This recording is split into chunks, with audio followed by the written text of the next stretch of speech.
welcome back to another episode of MVA Today. I'm Maddie. And I'm Ember. Ember, where are you from? I'm from Bermuda. That's so cool. I'm from the United States. How different is the community back in your home country compared to the community here? We are actually a British colony, but not a lot of things are different from the USA. That's surprising. Not every international student has had the same experience as you. Luckily, Andrea asked around to find out some differences between our community and the one they live in back home. So Jesse, where are you from?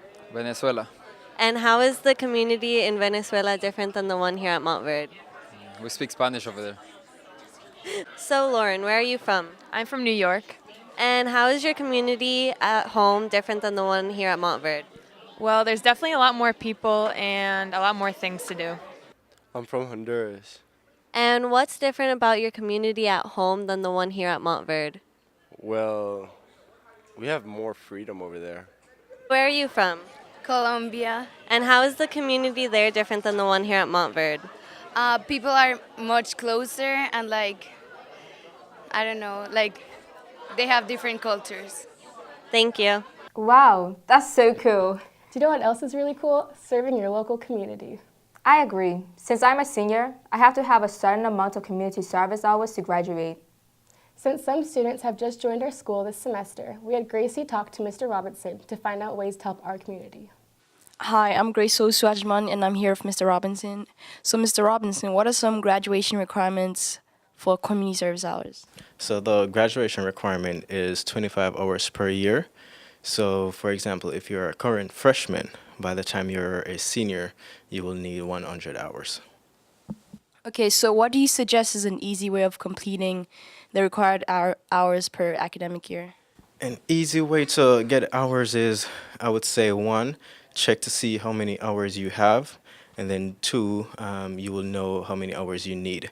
So for example, if you need 25 hours for the academic year, you can say, okay, I'm going to dedicate 4 or 5 Saturdays, and you can do 4 or 5 hours per Saturday to get the hours. So 1, just check to see how many hours you have and how many hours you need, and then you can plan accordingly. What are some events that help complete the hours, that the school provides with us? Any school-sponsored activity you could use to count as community service hours. So, for example, MAID, we just had MAID, the MAST, any of the tournaments, volleyball tournaments, any of the games, soccer games, track meets. So just anything on campus really could count, as long as it's not a requirement for another class. And then students can do anything off campus as well, again, as long as they're not being paid or it's not for a class activity. So at a church, at a hospital, any organization. All right. Thank you. That was very insightful. Back to you. That was really helpful. I wonder if there are any ways to help the community while doing something you love. I believe so, and Reeves went out of his way to interview some of our own students to find out how they received their community service hours. All right, we're here with one of the volleyball buddies, and we're here to talk about the program. How do you think this program influences the kids? I think that they get more excited about joining a team and sports and everything. And what do you usually do when you're there? I go when they have a free time, so we just read a story with them, and that's it. All right, we're here with Marcus and RJ, and they're part of the Basketball Buddies program. What would you say your favorite thing about the program is? I would say just interacting with the kids, that it's really fun, just doing activities with them, just whatever it is, whether it's recess, playing with them, reading with them. It's a fun experience. It's awesome. And how do they react when you're there? They just, scream and just tell me how tall I am. All right, we're here with Omar, one of the baseball buddies. And how do you think the program helps the community? I think the program is going to help the community because the kids are going to have fun and they're going to get more involved in sports.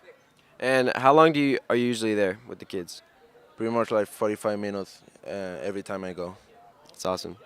Wow, those student athletes are very fortunate to be able to do what they love while helping younger kids achieve their dreams.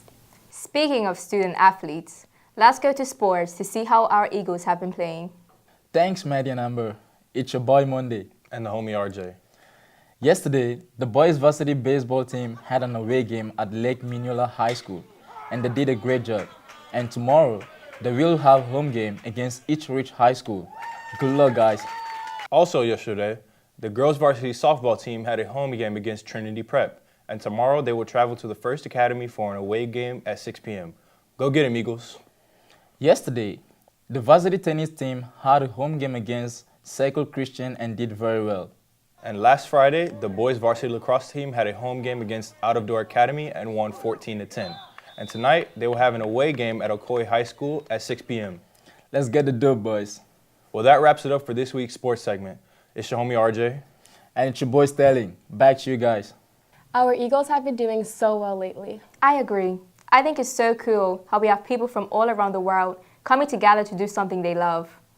My favorite thing about different countries is the food. Me too. Every place has food that is so different. Let's go to Jacob to see some of the different foods from China and Brazil. Good day and welcome to our cooking show. It's Chef Gordon Borden, and today it's Brazil versus China.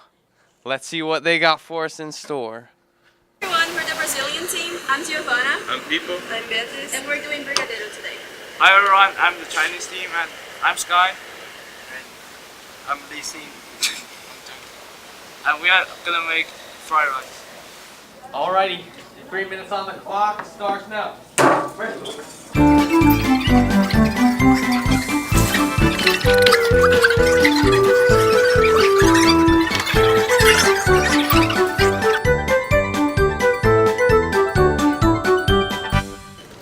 Well, the winner is... I can't decide, they're both too good. This is dinner and this is dessert. It's delicious. Now I'm really hungry. I am too. Luckily, it's almost lunchtime. Well, how about we wrap it up with a few announcements? This Friday, Redders will be on campus, and on March the 7th, we will be having a Senior Jeans Day. Also, Ray McManus is coming to MVA to read and show some of his poems to our school. We have an SAT and TOEFL on March 11th. Coming up on March 15th through the 18th, our International Thespian Society is going to attend the State Festival. Good luck, guys. Lastly, the MVA commercial contest submissions are due by Friday by 3:30 to Mr. Gilbert. Well, that wraps it up for this week's MVA Today Show. From all of the students in the TV studio broadcasting class in the Stevens Media Arts Building, I'm Amber. And I'm Maddie. Go Eagles!